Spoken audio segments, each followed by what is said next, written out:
my name is Martin Bielik from the company Insta, and it is a really pleasure to meet you all. I managed to finish third in efficiency solution, so I will talk about it now.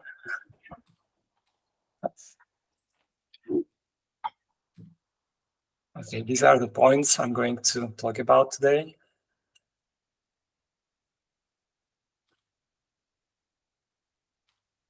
Okay, so a little bit about myself and Insta. I'm working at this company for more than 10 years now as a software engineer. We are a smaller company, around 30 people from Slovakia, but we have customers across the world. What we usually do, we provide software or full stack software development to our customer. But recent years, we are trying to get more into machine learning, and that's why they supported me on Kaggle too. So if you're interested, check out our website. To myself, I studied informatics and applied informatics here in Bratislava at Comenius University. Last 2 years, specialized on artificial intelligence. And my other experience with AI, I did some experiments on Kaggle before, but this was like the first competition that I lasted from the beginning to the end with some pauses in the middle. And yeah, it went well for me, what I'm really grateful for.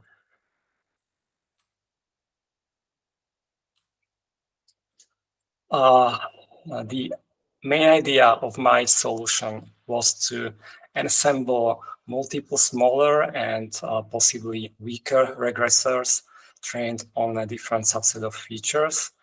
I chose 4 features, each 4 subset, and each subset contained on average like 150 features. And for regressors, I use this well-known XGB, LightGBM, and CatBoost. And in the end, I assembled it with RichCV, which I chose because it should relax some multi-collinearity condition from linear regression. So I thought it is a good fit. So this is a simple diagram of my solution. On the left side, you can see for each regressor, there is a model trained on a different subset of feature, in the end assembled with Rich. On the right side, there is a table sorted by the Rich coefficient, which means that the top model contributed most to the ensemble.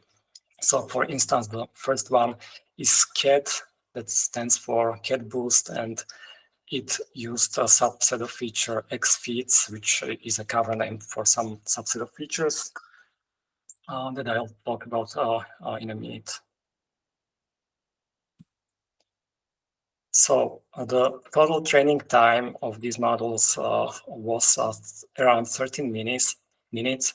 I used only data provided by the host. The inference on the trained data was around 43 seconds for feature engineering and logic data, and 8 seconds for loading models and inference.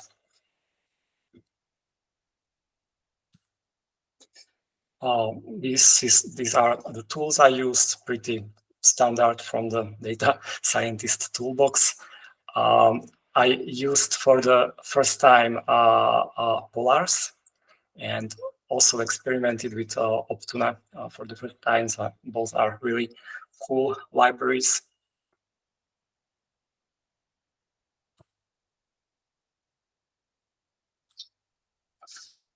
I decided to split my features for this presentation to these categories, but it doesn't necessarily mean those are the subsets I was talking about before.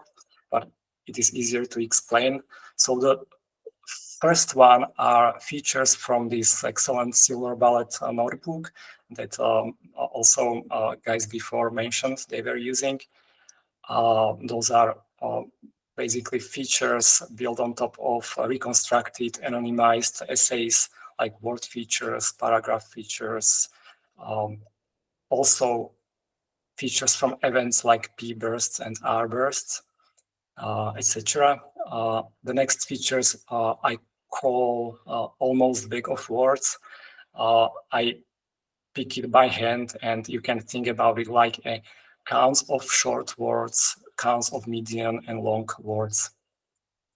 The next one is something I call stylistic or formatting mistakes. For instance, if comma was not followed by space, I considered it to be a mistake. The next category are punctuation features, count of closure characters and quotations. And the last is a simple tokenizer for 1 and 2 gram.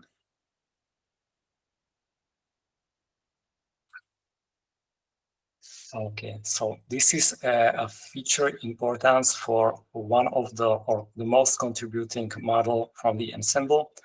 It is a, you can see a cat boost model for the XFeeds. XFeeds is basically a union of features, almost bag of words, punctuation and mistakes. So the most important 2 features are, or even 3 features, are related to the count of words. The first one is count of words that are longer than 2 characters. The second one is counts of words that are longer than 7 characters, and so on. But in the first 10, there are also features related to mistakes and punctuations.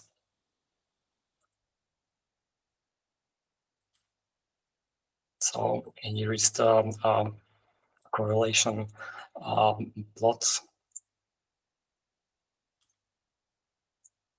Yeah, so the idea behind these longer words was, or the assumption was that longer words are probably more sophisticated words and should probably lead to a better score, which, yeah, also the plot shows some correlation.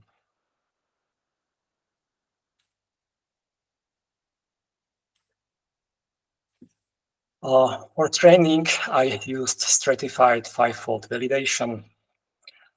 During my experiments, I noticed that when I was using different random seed, it really resulted in a different CV score, which confused me a lot. So to address this problem, I tried to average across different seeds. For hyperparameters, I took some from public notebooks and also played with Optuna and experiment myself. And yeah, like I said, in the end, I assembled these 12 models with rich CV.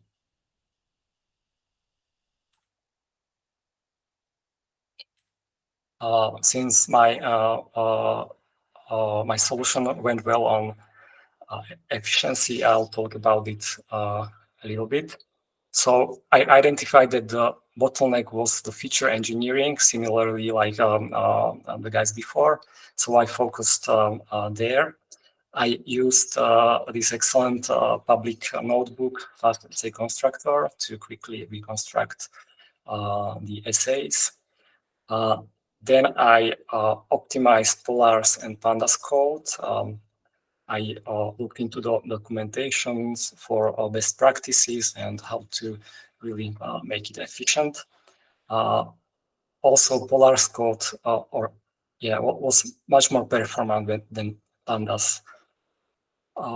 And the last but not least, I used multiprocessing to parallelize and to get most out of the CPU.